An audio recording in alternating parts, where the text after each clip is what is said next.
Bapak Ibu saudara-saudaraku yang dikasih oleh Tuhan, jumpa kembali dengan saya Pendeta Obed Batlayer dalam renungan firman Tuhan tanggal 25 April 2020. Sebelum saya menyampaikan pesan Tuhan, saya mengajak kita sekalian untuk kita berdoa untuk firman Tuhan ini. Mari kita berdoa.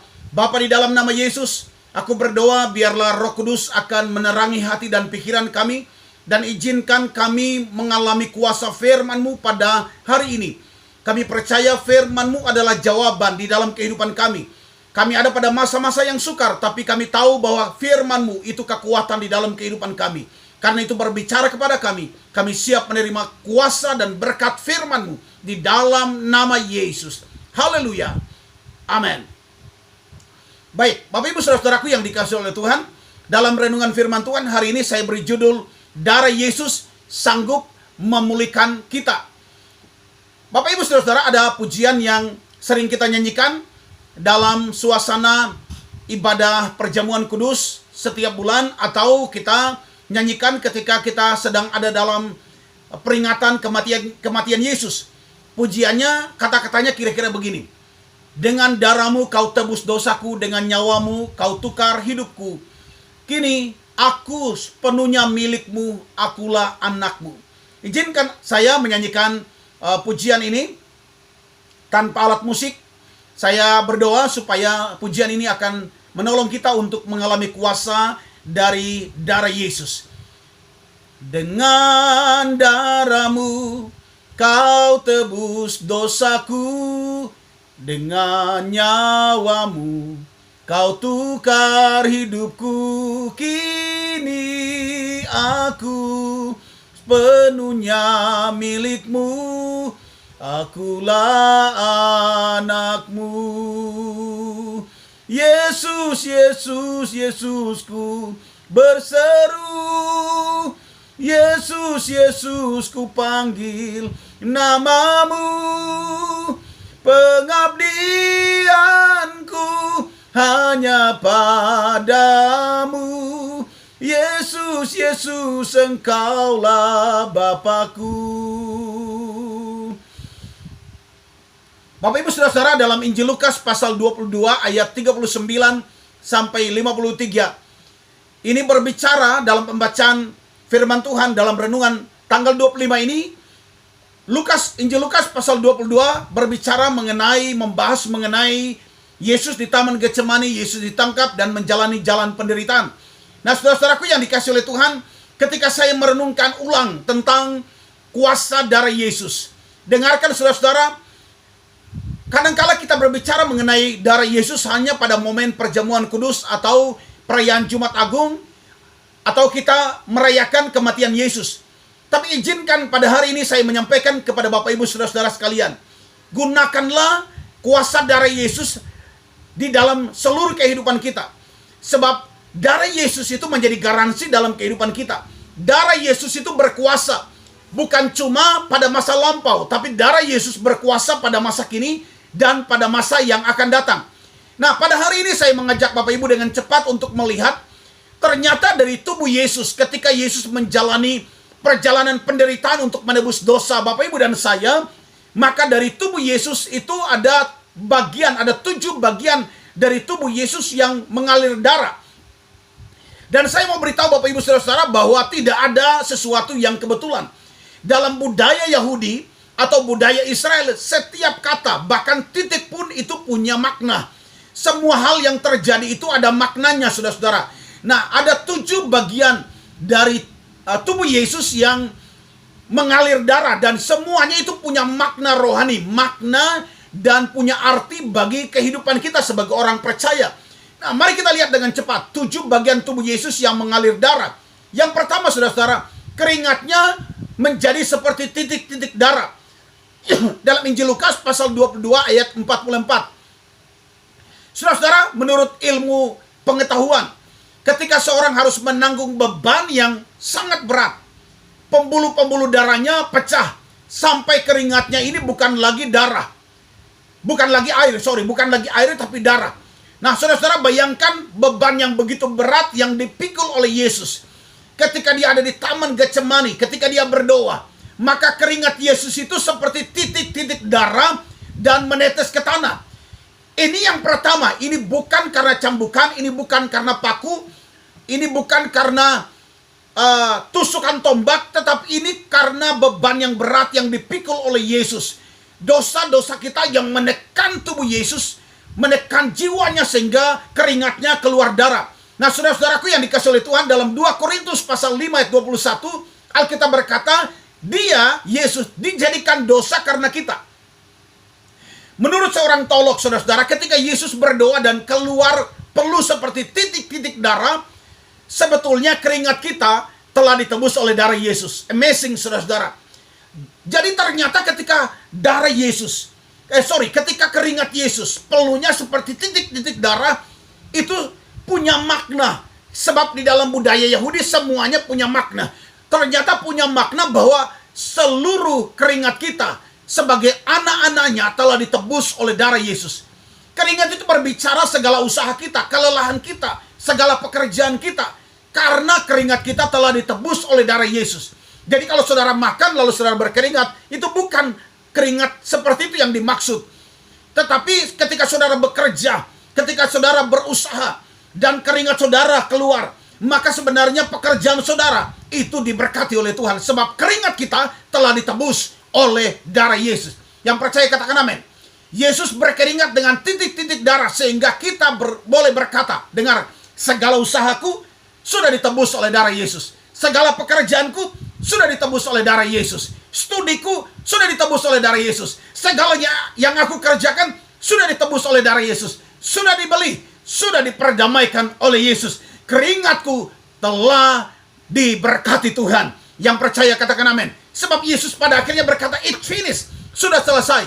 Bukan nanti tapi sudah selesai. Artinya keringat kita itu diberkati oleh Tuhan. Haleluya. Yang kedua, bagian tubuh Yesus yang keluar darah adalah kepala. Yesus diberikan mahkota duri dalam Injil Matius pasal 27 ayat 29. Duri itu dianyam. Kalau saudara pergi ke Holy Land, maka ada pohon yang berduri, saudara-saudara. Dan durinya itu begitu tajam dan besar-besar. Dan itu dianyam sebagai mahkota Yesus.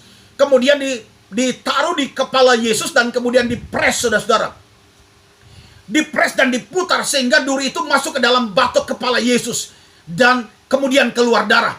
Saudara-saudaraku yang dikasih oleh Tuhan, di kepala kita, dengar, ini punya makna. Di kepala kita, semua persoalan itu ada di kepala. Segala problema kehidupan kita itu diputar di kepala. Terjadi peperangan itu di kepala. Nah, dengar, tetapi Yesus, puji Tuhan, Yesus Tuhan kita, melalui darahnya yang keluar dari kepala itu menebus segala macam peperangan yang ada dalam pikiran kita. Apa yang kita khawatirkan, apa yang kita takutkan, apa yang kita gelisahkan, yang mutar di pikiran kita, sudah ditebus oleh darah Yesus di atas bukit Golgota. Yang percaya katakan amin. Haleluya. Itu sebabnya sebagai anak-anak Tuhan kalau tidur langsung bisa ngorok.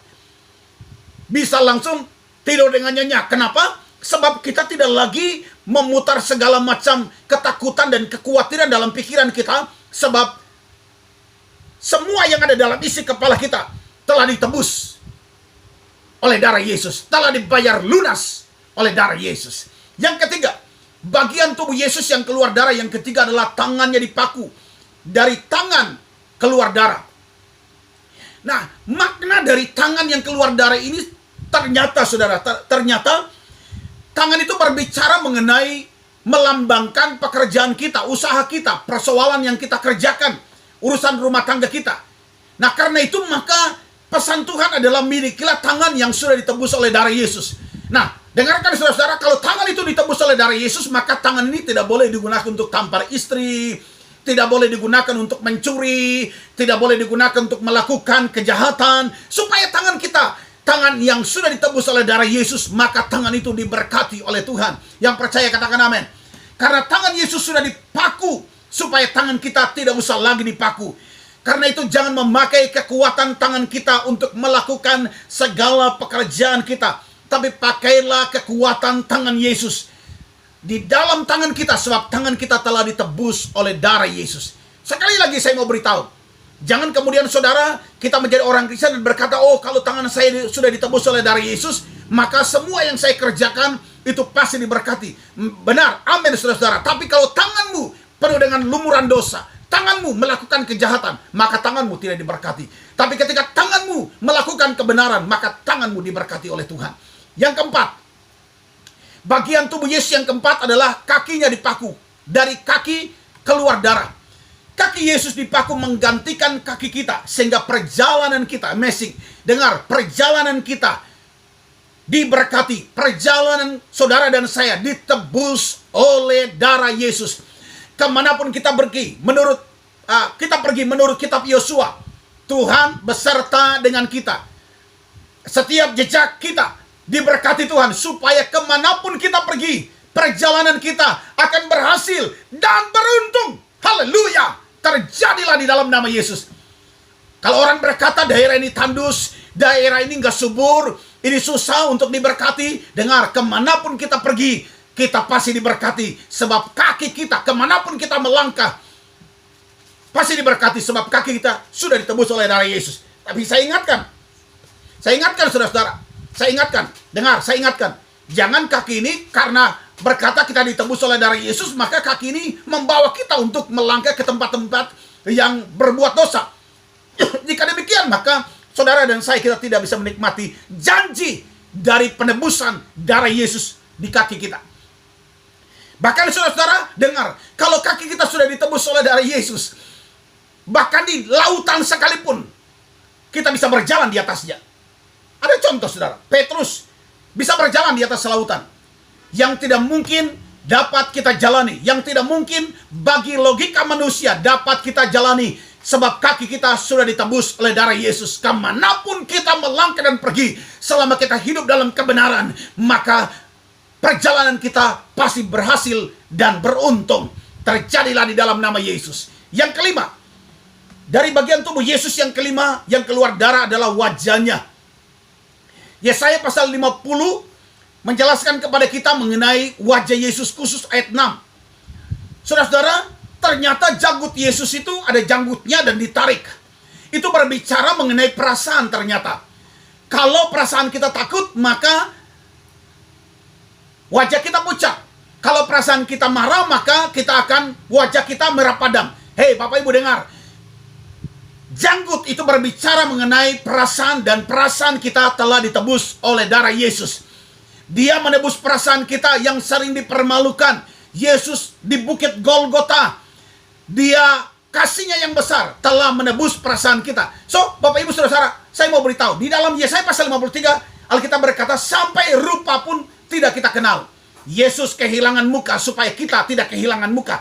Anak-anak Tuhan nggak boleh minder, nggak boleh merasa terlalu kecil. Aduh, saya ini kan nggak punya apa-apa, saya minder. Jangan saudara-saudara, wajah kita itu sudah ditebus oleh darah Yesus. Dari wajah keluar darah, dan Yesus sudah menebusnya. Haleluya. Wajah kita, biar hitam badaki ke, biar hidungnya mancung ke dalam atau keluar ke, jangan minder, jangan merasa kecil. Waduh, saya nggak secantik dia, aduh saya nggak seganteng dia. Nggak usah seperti dia, seperti diri sendiri. Jangan mau sama dengan orang lain, seperti diri sendiri. Sebab wajah kita sudah ditebus oleh darah Yesus. Punya keyakinan diri, rasa percaya diri itu harus ada di dalam diri kita. Sebab wajah kita telah ditebus oleh darah Yesus. Haleluya. Jadi kita punya keyakinan, percaya diri. Yang keenam, tempat bagian tubuh Yesus yang keluar darah adalah lambungnya. Yohanes pasal 19 ayat 33 sampai 34. Saudara-saudara, lambungnya ketika ditusuk dengan tombak, maka tidak lagi itu keluar darah, tapi itu bercampur dengan air. Saudara-saudara, ternyata lambung itu berbicara mengenai perasaan juga, tapi berbicara tentang sakit hati, perasaan yang ada dalam hati. Sakit hati, kekecewaan, kemudian perkara-perkara yang mengerikan itu dari hati. Saudara-saudara, pembunuhan itu keluar dari hati, pemerkosaan keluar dari hati, semua itu dari hati.